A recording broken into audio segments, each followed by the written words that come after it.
Hello दोस्तों, आप सभी का स्वागत है आरडी क्लासेस में। राजस्थान जीके के अंदर आज हम नए टॉपिक पर चर्चा करेंगे, जल संरक्षण। जल संरक्षण के अंदर देखते हैं तो पृथ्वी पर जितना जल उपलब्ध है उसका मात्र 2.7% ही मानव उपयोगी जल है।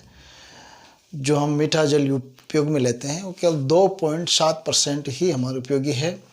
बाकी का जो जल है झीलों में जो 0.35% झीलों के अंदर जो भरा हुआ पानी है वो हमारा 3.35% है, और नदियों में बहता हुआ जो जल है वो 0.01% है, और भूगर्भ के अंदर जो हमारा जल है भूगर्भिक जल वो 22.4% है। बाकी का जो सारा जल है 77% वो समुद्र के अंदर है, और जो ध्रुव पर बर्फ़ जमी हुई है उस रूप में ये अवेलेबल है 77%। केवल हमारे ये जो इतना सी है हमारे पास जो उपयोगी जल है केवल इतना सी है 2.7%। जल को बचाने की शुरू से परंपरागत रूप से विधियां अपनाई जा रही है। किसी न किसी रूप में जल को एकत्रित किया जा रहा है, जैसे तालाब बनाए जाते हैं, नदियों पर बांध बनाए जा रहे हैं। ये आधुनिक रूप हो गया, लेकिन परंपरागत रूप में देखें तो आप उसके अंदर जैसे नाडी हो गई, नाडी यानी तालाब का छोटा रूप होता है उसको नाडी बोला जाता है। टांका, टांका ये रेगिस्तान के अंदर बोला जाता है। जो टैंक बनाया जाता है उसको टांका कहते हैं। उसमें पानी का स्टोर किया जाता है और उसको पीने में उपयोग किया जाता है, नहाने में, कपड़े धोने में, सारा इसी से उपयोग में लिया जाता है। और रेगिस्तान में बारिश कम होती है तो वहाँ पर इस तरह जैसे अपने अरावली पर्वतमाला के जैसे पूर्वी साइड में जो जितने कुएँ हैं, दक्षिण साइड में वैसा पानी या उतनी बरसात इधर नहीं होने की वजह से यहाँ पे इस पानी को ही स्टोर करके रखा जाता है। पूरे साल भर इसी को ही उपयोग में लेते हैं।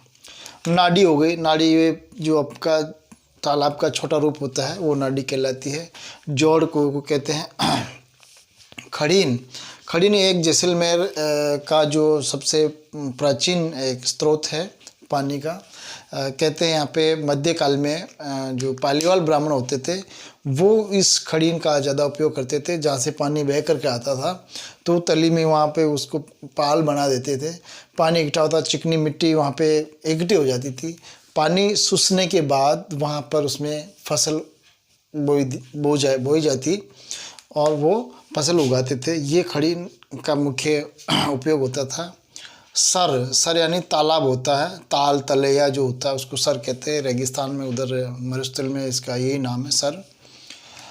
और तालाब, तालाब जो होता है नाडी से बड़ा रूप होता है, जहाँ से दो पानी बह के आता है, दो पहाड़ियों के बीच से या कहीं से भी ऊंचा स्थान होता है दोनों तरफ, तो बीच में वो पाल बना करके तालाब बना देते हैं और उस पानी को एकत्रित करते हैं।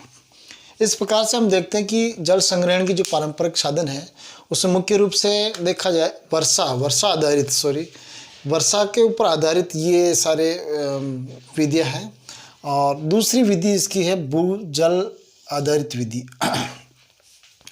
भूगर्भ के अंदर जो ज़मीन के अंदर है उसको खोद करके निकालने के लिए जो विधि अपनाई जाती है, जिससे उसमें कुआं आ गया, बावड़ी आ गई, आजकल तो बोरिंग की सुविधा हो गई, तो ये भूगर्भ को जल को निकालने के लिए सारी हमारी विधियाँ अवेलेबल है। तो इसमें हमारे मानव उपयोगी जो जितना वर्ल्ड के अंदर जितना पानी अवेलेबल है उसका 2.7% ही पानी मानव उपयोगी है। बाकी का पानी झीलों में, नदियों में, भूगर्भ के अंदर और समुद्र और ध्रुवीय प्रदेशों पर बर्फ़ के रूप में जमा हुआ है।